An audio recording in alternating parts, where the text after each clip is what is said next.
Ms. Mariam Jaafar.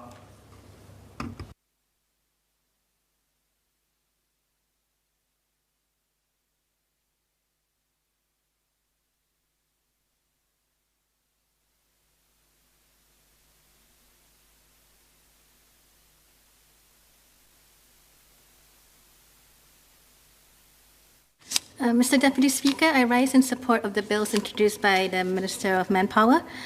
First, the bill on retirement and re-employment.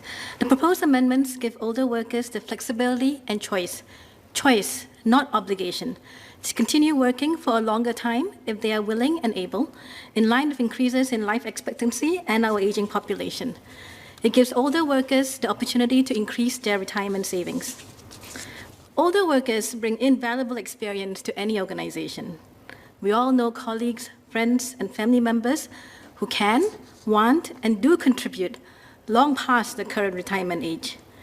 But it is also true that as a person gets older, sometimes you lose a little in terms of physical ability, but also mentally. You start to lose a bit of sharpness, speed, drive, and other priorities become more important. So let's face it, for a number of our older Singaporeans, they just don't want to have to keep working at the same pace or keep having to reinvent themselves, because work can be a grind, especially if you're in an industry that is being disrupted, especially when there are younger co-workers who are eager to move ahead, who are all too happy to, as we say, chiong.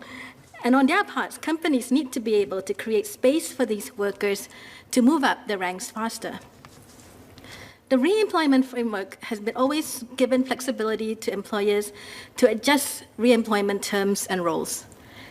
As the pace of change and disruption in industry only continues to grow faster, more effort will be needed, as called out by the tripartite work group, to promote more inclusive and progressive workspaces, including redesigning jobs and reskilling, providing more part-time re-employment opportunities, and some companies are also looking into how to fractionalize jobs. When doing this, I urge organizations to engage retiring workers on how best to do this. They are often in the best positions to propose the most optimal ways. Indeed, retirement workers can and should also plan and propose it themselves rather than wait for their employers to do it. But whether it is redesigned jobs, part-time or fractionalized jobs, more and more older workers may not stay in the same roles when they enter into re-employment contracts. I believe, by and large, older workers will accept that there may be commensurate adjustments to their employment terms, wages, or benefits. In previous response to parliamentary questions, then Minister for Manpower, Minister Josephine Teo, has shared that the vast majority of re-employed workers in the same job did not experience any cuts to wages and benefits. This is comforting, suggesting that the majority of employers are playing ball, in line with the spirit of re-employment. However, many of us would have also received appeals from residents that this is not always the case, such as for my resident, Madam L. Madam L had worked for 20 years for her company and had recently retired and been re-employed on a re-employment contract. When COVID-19 forced the company to undertake a retrenchment exercise, like her colleagues, she felt anxious. But that anxiety turned into dismay when she learned that her retrenchment payouts considered her not as an employee who had served for 22 years as she had, but as an employee who had served for 2 years. Because the re-employment contract reset the clock on retrenchment benefits, Madam L felt incredibly let down, given her loyalty to the organization. Having deemed that a given employee continues to be able to contribute to the organization by offering re-employment, is it not unfair for retrenchment benefits not to recognize his or her full length of service, especially if nothing else has changed in their roles, but even if the roles have been adjusted a bit? Mr. Deputy Speaker, allowing businesses flexibility to make adjustments when offering re-employment contracts continues to be very important, but it cannot be at the expense of long-serving employees. As the number of older workers on re-employment contracts increases, as the number of re-employment workers who don't stay in the same jobs but are reassigned to different jobs, redesigned jobs, or other adjustments to their roles, or move to part-time status, more attention and protection should be focused on the fair and dignified treatment of re-employed employees during moments of truth, such as retrenchment exercises, which will remain a feature of the landscape as technology and other disruptions continue. So I hope this will be given attention in the implementation of any legislation.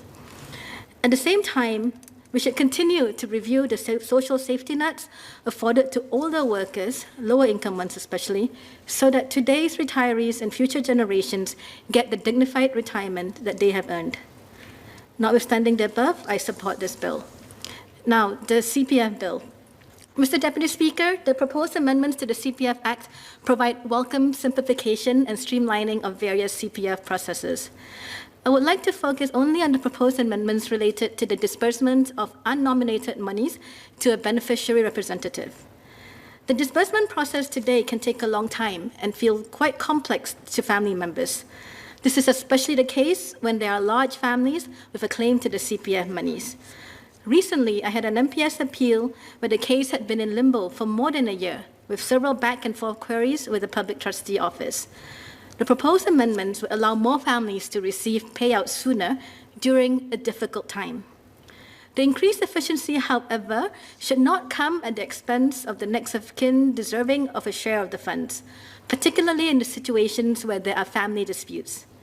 I would like to clarify with the Minister for Law, what recourse does the next of kin have in the event that they do not agree with the appointment of the beneficiary representative or with how the beneficiary representative disburses the CPF monies? Does it automatically become a private matter to be settled among the beneficiaries, which may or may not result in a court process? Or do they continue to have recourse to a public agency which may be more trusted to administer the disbursement process in accordance with the relevant acts? Regardless of whether they are named as nominees or the account is unnominated, what efforts are made to contact and facilitate disbursements to Singaporean family members who are overseas, which is now not an insignificant number, especially in light of continued travel restrictions that may make it difficult for them to come back to settle their affairs. Notwithstanding the above questions, I support the bill. Thank you.